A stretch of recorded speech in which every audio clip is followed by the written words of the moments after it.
उदयपुर में मंटू नाम का एक मेहनती युवक रहता था। वो गांव के चौराहे पर पकोड़ों का ठेला लगाता था।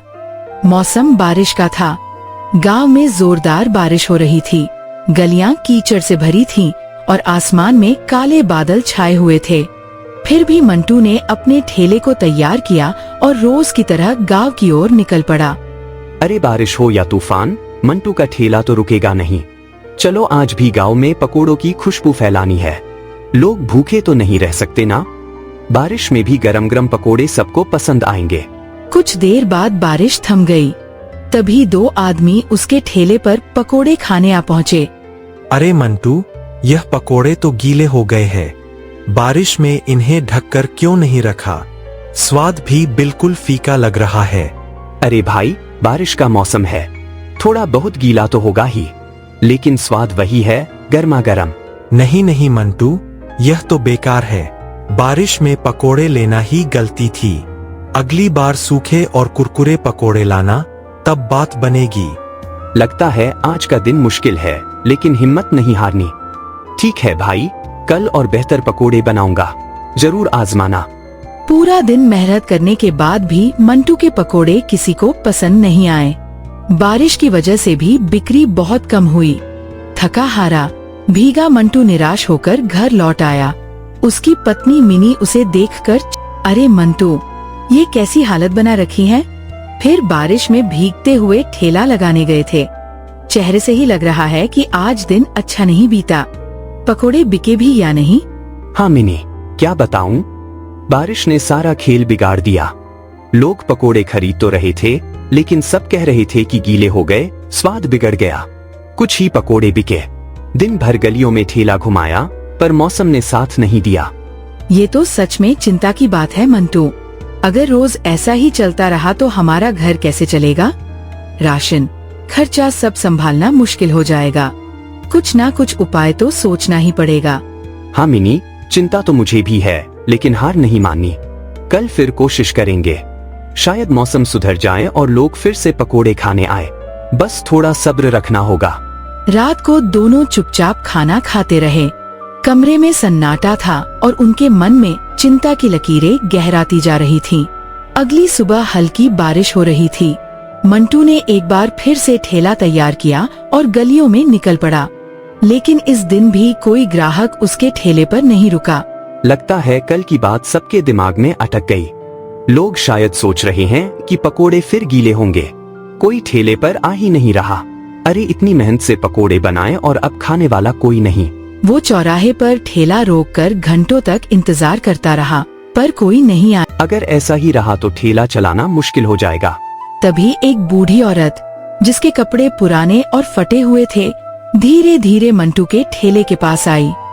बेटा, जरा एक पकोड़ा दे दो, बहुत भूख लगी है। दिन भर से कुछ भी नहीं खाया। माँ जी, क्या आपके पास पैसे हैं? बेटा, मेरे पास तो एक पैसा भी नहीं है। बस यही सोचकर आई थी कि शायद तू कुछ दे देगा। कोई बात नहीं माँ जी, भूखे को खाना खिलाना पुण्य का काम है। यह लीजिए गर्मा गर्म पकोड़े, खाइए। बेटा, तेरा दिल तो सोने जैसा है। यह पकोड़े बहुत स्वादिष्ट है। भगवान तुझे हमेशा खुश रखे और तेरे ठेले पर हमेशा बरकत दे। शुक्रिया माँ जी, आपकी दुआ ही काफी है। इसी दौरान आसमान फिर से काले बादलों से भर गया और अचानक तेज बारिश शुरू हो गई। बारिश की बूंदें उसके पकोड़ों पर गिरने लगीं। वो परेशान हो उठा। अरे यह क्या हो गया? फिर से बारिश। अब तो सारे पकोड़े भीग जाएंगे। कल लोगों ने बुरा भला कहा था और आज फिर वही हाल। मेहनत पर पानी फिर जाएगा। तभी वो बूढ़ी माँ, जो वही पास में खड़ी थी, अपनी पुरानी मोटी चादर उतारकर मंटू को देती है, जिसे वो बारिश से बचने के लिए ओढ़े हुए थी। बेटा, परेशान मत हो। यह चादर लो, इसे अपने ठेले पर डाल देना। इससे तुम अगर मैं यह चादर ले लूं तो आप कैसे बचेंगी बारिश से? आप तो खुद भीग जाएंगी। मेरी चिंता मत कर बेटा, यह चादर तुझे ज्यादा जरूरी है। इसे ले लो और अपने पकोड़ों को सुरक्षित रखो। माँ जी, आपका बहुत बहुत धन्यवाद। आपने मेरी बड़ी मुसीबत हल कर दी। बस अपना काम ईमानदारी से करते रहो बेटा। अच्छे दिल वालों का भला हमेशा होता है। मंटू ने चादर को अपने ठेले पर कसकर बांध दिया। इसी बीच बूढ़ी माँ बारिश के पर्दे में धीरे धीरे गायब हो गई। मंटू चादर को और मजबूती से ठेले पर बांधता है। इतने में बारिश थम चुकी थी। उसी समय गांव का एक जाना माना व्यापारी ठेले पर आया। अरे मंटू, आज भी तेरा ठेला यहीं लगा हुआ है। सुना था कल तेरे पकोड़े गीले हो गए थे, लेकिन आज तो मौसम ठीक लग रहा है। चलो 2 पकोड़े दे दो, भूख बहुत लगी है। हाँ भाई, आज पकोड़े बिल्कुल ताजा हैं, गर्मा गर्म। लेकिन सच कहूँ, कल की बात से मन थोड़ा डरा हुआ है। लोग शिकायत कर रहे थे। वाह मंटू, यह तो कमाल हो गया। पकोड़े तो बेहद लाजवाब है। ऐसा स्वाद मैंने पहले कभी नहीं चखा। ना ज्यादा तेल, ना गीले, एकदम कुरकुरे और मसालेदार। आज तो तूने वाकई गजब कर दिया। सच में भाई, इतनी पसंद आई? शुक्रिया। चलो एक और ले लो, यह मेरी तरफ से। अरे इतनी उदारता। अच्छा, आज तूने पकोड़ों में क्या डाला है? यह स्वाद तो किसी जादू से कम नहीं। बस वही पुराना मसाला भाई, कुछ नया नहीं। शायद आज मेहनत का फल मिल रहा है। उसने पकोड़े खाए और बहुत तारीफ करते हुए आगे बढ़ गया। रास्ते में जिसे भी मिला, सबको मंटू के पकोड़ों की प्रशंसा की। धीरे धीरे लोग ठेले की ओर आकर्षित होने लगे। एक के बाद एक ग्राहक आते गए और सब स्वाद की तारीफ करते रहे। अरे मंटू, आज तो कमाल कर दिया। कल तेरे पकोड़े गीले थे, लेकिन आज तूने बाजी मार ली। यह स्वाद तो भूलने वाला नहीं है। मेरे पूरे परिवार को खिलाऊंगा। कितने बचे हैं? 4 और दे दो। अरे इतनी तारीफ, धन्यवाद भाई लोग। बस थोड़े ही पकोड़े बचे हैं, जल्दी ले लो। देखते देखते ठेले पर भीड़ लग गई। कुछ ही देर में उसके सभी पकोड़े बिक गए। थका होने के बावजूद मंटू के चेहरे पर संतुष्टि की मुस्कान थी। आज तो कमाल हो गया। ना जाने उस बूढ़ी औरत की चादर में क्या जादू है, कुछ तो खास है। चलो घर जाके मिनी को खुशखबरी देता हूँ। वो ठेला धक्का मारते हुए नई उम्मीद और खुशी के साथ घर लौटा। अरे वाह मंटू, आज तो तुम्हारा चेहरा चमक रहा है, जैसे कोई खजाना मिल गया हो। क्या बात है? लगता है आज ठेले पर कुछ अच्छा हुआ है। जल्दी बताओ, पकोड़े बिके? मिनी, लोग ऐसे टूट पड़े जैसे गांव में मेला लगा हो। हर कोई तारीफ कर रहा था। कहते हैं इतने स्वादिष्ट पकोड़े पहले कभी नहीं खाए। सच में, ये तो बहुत अच्छी खबर है। लेकिन कल तो लोग शिकायत कर रहे थे कि पकोड़े गीले हो रहे हैं और स्वाद भी बिगड़ गया था। आज अचानक ये इतना बदलाव कैसे आ गया? जरूर कुछ खास बात है, बताओ ना। हाँ मिनी, मुझे भी समझ नहीं आता। आज एक बूढ़ी औरत आई थी, बहुत भूखी थी। मैंने उसे पकोड़े दे दिए। उसने मुझे बारिश से पकोड़े बचाने के लिए यह चादर दे दी। बस मैंने चादर लगाई और फिर लोग आने लगे। एक के बाद एक सब तारीफ करते गए।